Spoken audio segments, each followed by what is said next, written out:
So next topic which we are starting today is when you are given with face value or market value of shares. So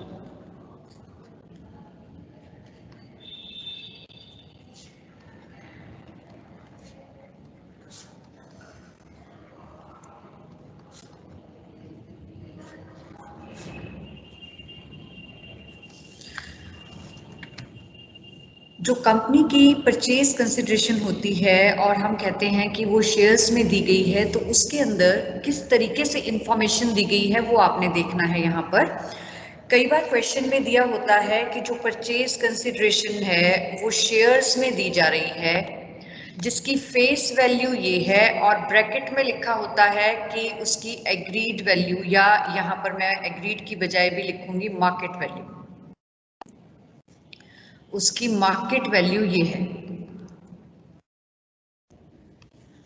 और एक statement ऐसी है जिसमें लिखा हो कि जो परचेज कंसिडरेशन है वो शेयर्स में दी गई है जिसकी फेस वैल्यू इतनी है and it is agreed to take over these shares at market value.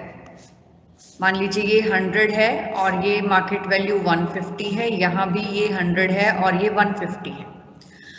तो अगर पहली स्टेटमेंट है, पहला केस है जिसमें फेस वैल्यू गिवन है और मार्केट वैल्यू आपको ब्रैकेट में गिवन है और कुछ भी क्लियर नहीं है, कुछ भी मेंशन नहीं है कि लिया किस पे गया है, तो ये हम मानेंगे कि जो फेस वैल्यू 100 वाला शेयर है इसकी मार्केट वैल्यू बेशक 150 है, लेकिन हम उसको 100 पर ही ले रहे हैं unless until anything clearly is written.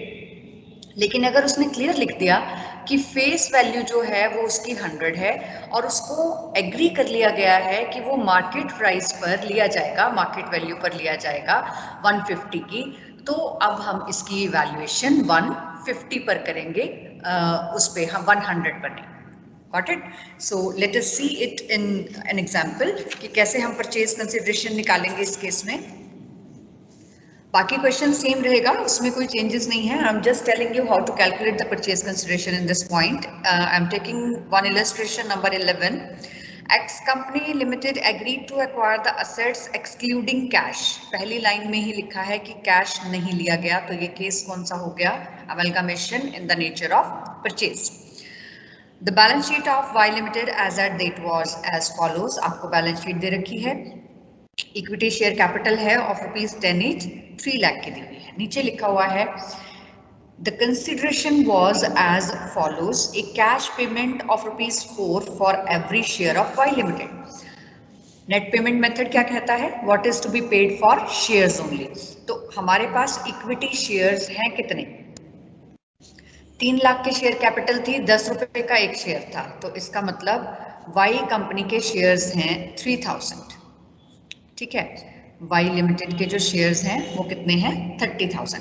और हमें परचेज कंसिडरेशन के लिए बताया गया है number 1, a cash payment of ₹4 for every share of Y limited, कि वाई लिमिटेड के हर शेयर के बदले में हम 4 रुपए का कैश देंगे, तो इसका मतलब 1,20,000 तो हमारा बैंक बैलेंस से निकल जाएगा।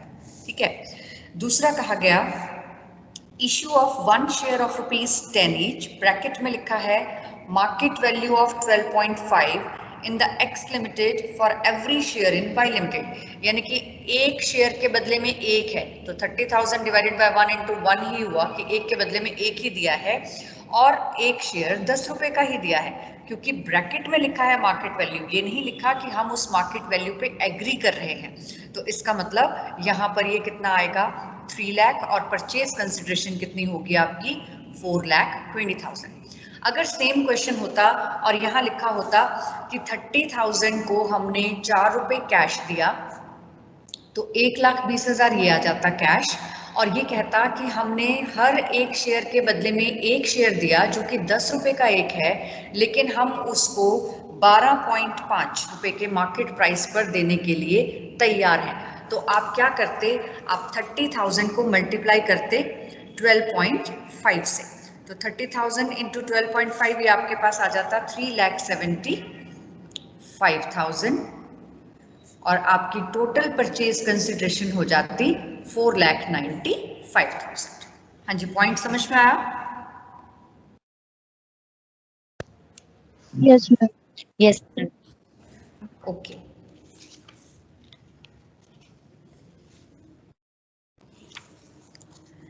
एक क्वेश्चन लेते हैं हम। Illustration number 12 I am taking.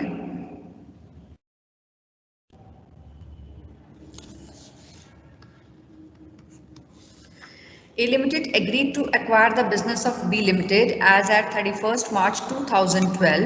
The summarized balance sheet of B Limited as that date was as follows. Share capital 30,000 shares of ₹10 each. General reserve दिए गए हैं, surplus है, debentures and trade payables. Assets दिया हुआ है, goodwill, land, building and machinery, inventories है आपके पास, trade receivable है, cash and bank balance है. Consideration payable by A Limited was agreed as under number 1. पहले हम निकालेंगे परचेज कंसिडरेशन। पहला पॉइंट लिखा गया है cash payment equivalent to 2.50 for every share of ₹10 in B limited. B limited के शेयर हमें यहाँ भी दिए हुए हैं 30,000 और हर शेयर के बदले में वो कह रहा है ₹2.5 का कैश दे दो। तो हमने कैश कितना दिया? 75,000 का कैश पेमेंट किया। दूसरे पॉइंट में कहा गया है issue of 45,000 shares of ₹10 each fully paid up in A limited having an agreed value of ₹15 पर शेयर। यानी कि हमने 45,000 शेयर दिए हैं जो ₹10 का एक था, लेकिन हमने एग्री किया है कि उसको मार्केट वैल्यू पे देंगे। तो 45,000 इंटू 15 ये आ गया 6,75,000 शेयर्स। और अब इसको हम ऐड कर देंगे तो ये हमारे पास आ जाएगा 7,50,000। ये हमने दिए शेयर्स और ये 75,000 का कैश, तो टोटल परचेज कंसिडरेशन हमारी आ गई 7.5 lakh. Issue of such an amount of fully paid 5% debentures of A Limited at 96% as is sufficient to discharge the 6% debentures of B Limited at a premium of 20%। क्या कह रहे हैं यहाँ पर ये थर्ड पॉइंट में? ये थर्ड पॉइंट परचेज कंसिडरेशन में नहीं आएगा। क्यों? क्योंकि ये डिबेंचर्स के लिए है और डिबेंचर्स की पेमेंट को हम परचेज कंसिडरेशन में नहीं लेते हैं। वो ये बता रहे हैं कि आपको इतने डिबेंचर्स इशू करने हैं 5% at 96%, इशू करने हैं at 96%, जो सफिशिएंट होंगे डिस्चार्ज करने के लिए 6% डिबेंचर्स को एट ए प्रीमियम ऑफ 20%। कि जो 6% डिबेंचर्स थे उनको आपने 20% प्रीमियम पे डिस्चार्ज करना है। तो पहले इसका अमाउंट निकाल लेते हैं। हमारे पास डिबेंचर्स गिवन हैं 50,000 के, 6% डिबेंचर्स का अमाउंट गिवन है 50,000 और मुझे इसको 20% प्रीमियम पे करना है। तो 50,000 का 20% कितना हो गया? 10,000। इसका मतलब मुझे डिबेंचर होल्डर्स को 60,000 रुपए देने हैं। वो कह रहा है कि 60,000 रुपए देने के लिए हमने नए 5% डिबेंचर्स इशू किए और जो इशू किए वो 96% पे इशू किए, यानी कि 4% डिस्काउंट पर इशू किए। तो इसका मतलब मुझे कुल पेमेंट तो करनी है 60,000 की, 60,000 की पेमेंट करनी है, लेकिन जितने भी शेयर्स मैंने इशू किए उसका 96% मिलेगा मुझे, क्योंकि मैंने डिस्काउंट पे इशू किए हैं और वो मेरा बराबर होना चाहिए किसके? 60,000 के।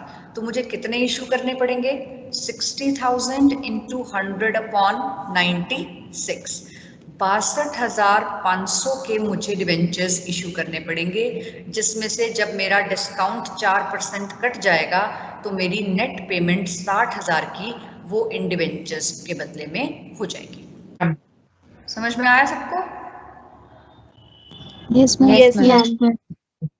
ओके, अब इस क्वेश्चन को करने के लिए आपको दो बुक्स में एंट्रीज करनी है, एक जर्नल ऑफ बी लिमिटेड और दूसरा जर्नल ऑफ ए लिमिटेड। मैं आपको सिर्फ नई बुक्स में एंट्रीज बता रही हूँ, पुरानी बुक्स में सेम जैसे पहले आप कर रहे हैं वैसे ही होंगी।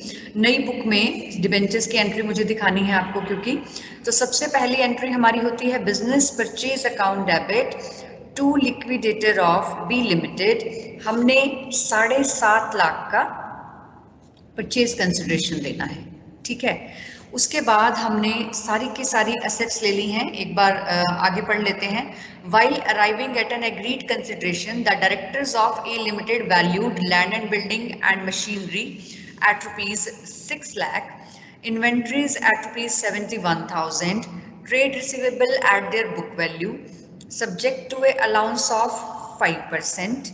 Then to cover the doubtful debts, the cost of liquidation is 25,000, which is borne by the purchasing company. Pass necessary journal entries. अब आपको पता है कि जब नई कंपनी अपनी बुक्स में असेट की एंट्री करती है तो वो रिवाइज्ड वैल्यू पर करती है। परचेज का केस है तो उसने बताया है हमें कौन कौन सी असेट थी, लैंड एंड बिल्डिंग, जिसको उसने रिवाइज किया कितने पर, 6 लाख पर। उसके बाद उसने बताया कि इन्वेंट्रीज ली हैं उसने, जो कि उसने ली हैं 71,000 की। उसके बाद उसने बोला ट्रेड रिसीवेबल बुक वैल्यू पे लिए हैं लेकिन उनके ऊपर प्रोविजन बनाया है, तो बुक वैल्यू उसकी थी 18,000, तो इसके ऊपर प्रोविजन बनाएंगे तो वो इधर लिखेंगे प्रोविजन फॉर डाउटफुल डेट्स 5% बना लिया इस पे, 18,000 पे ये हो गया 900। ठीक है। कॉस्ट ऑफ लिक्विडेशन हमें दी हुई है 25,000 which is born by the purchasing company. तो जब परचेजिंग कंपनी बॉर्न करती है तो वो एंट्री करती है goodwill account debit to bank. तो ये एंट्री हम बाद में करनी है लेकिन यहाँ पर लिखा पहले हुआ है इसलिए मैं पहले बता रही हूँ आपको।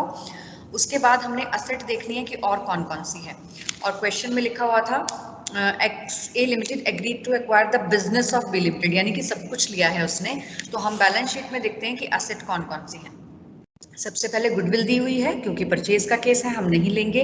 लैंड एंड बिल्डिंग हमने ले ली, देन इन्वेंट्रीज भी हमने ले ली, देन ट्रेड रिसीवेबल ले लिए। अब इसके बाद बचा है कैश, कैश ले लेंगे यहाँ पर। कैश हमें दिया हुआ है 28,000। अब बारी आती है लायबिलिटीज की। तो लायबिलिटीज में देखते हैं हमारे पास बैलेंस शीट में क्या क्या गिवन है। हमें दिए हुए हैं ट्रेड पेबल्स, तो हम लिख देंगे टू ट्रेड पेबल्स जो कि हमें गिवन है 10,000 के। देन हमें डिवेंचर्स गिवन है 6% डिवेंचर्स जिनकी हमने रिवाइज्ड वैल्यू निकाली है, अभी हमने उनको पेमेंट करनी है 60,000 की। ठीक है, तो 60,000 लिखेंगे हम यहाँ पर, और इधर हम लिखेंगे to business purchase. Business purchase कितने का है, 7,50,000 का। तो बैलेंसिंग फिगर जो हमारी है वो गुडविल या कैपिटल रिजर्व होती है, जो कि इस केस में आ रही है goodwill, and that comes to 1,03,900। ये एंट्री करने के बाद ही हमें पता लगता है कि जो ये एक्सपेंसेस की एंट्री है उसमें गुडविल आएगा या जनरल रिजर्व आएगा, क्या आएगा। तो यहाँ पर गुडविल थी तो हमने गुडविल में से चार्ज कर लिया expenses, goodwill account debit to bank 25,000। ठीक है। अब तीसरी एंट्री आपको पता है क्या करनी होती है, liquidator of B limited account debit 7,50,000 to, क्या क्या देना है हमने उसको, कैश कितना दिया टू बैंक, हमने दिया 75,000, और ये 6,75,000, 45,000 शेयर थे, 15 रुपए का 10 + 5, तो 2 शेयर कैपिटल आ जाएगी 4.5 लाख,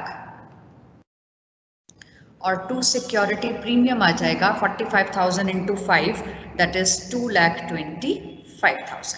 ठीक है। अब हमने एंट्री करनी है डिवेंचर्स की, तो 6% डिवेंचर्स हमने यहाँ लिखे 60,000, इनको डेबिट कर दीजिए। 6% डिवेंचर्स अकाउंट डेबिट 60,000, हम इनको नए डिवेंचर्स दे रहे हैं 5%, 62,500 के, और discount on issue of debentures कितना है हमारा 2,500। तो ये हमारा यहाँ पर आ जाएगा। हाँ जी, समझ में आया कि नहीं? Yes ma'am. Any confusion?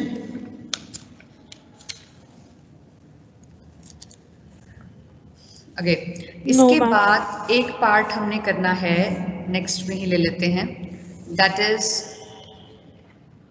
Problem of fraction shares. मैंने आपको बताया था कि अगर फ्रैक्शनल पार्ट हो तो फ्रैक्शनल पार्ट को हम कैश में दे सकते हैं एट मार्केट वैल्यू। ठीक है, तो इस क्वेश्चन में मैं आपको सिर्फ परचेज कंसिडरेशन निकाल के दिखा रही हूँ, बाकी एंट्रीज सेम रहेंगी। So I am taking illustration number 14. The following is the balance sheet of X Limited as at 31st March 2015. Balance sheet देखिए आपको, और उसके बाद दिया हुआ है value except land and building and plant which were valued at 1,50,000 and 2,50,000 respectively.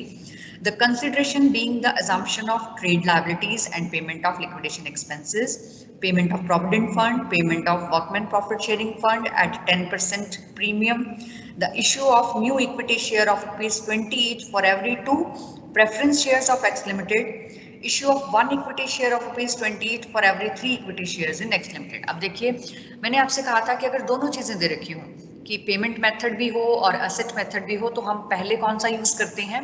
Net payment method. अगर मुझे क्लियरली नजर आ रहा है कि what is to be paid for shares given है, तो मैं उसी मेथड को फॉलो करूंगी।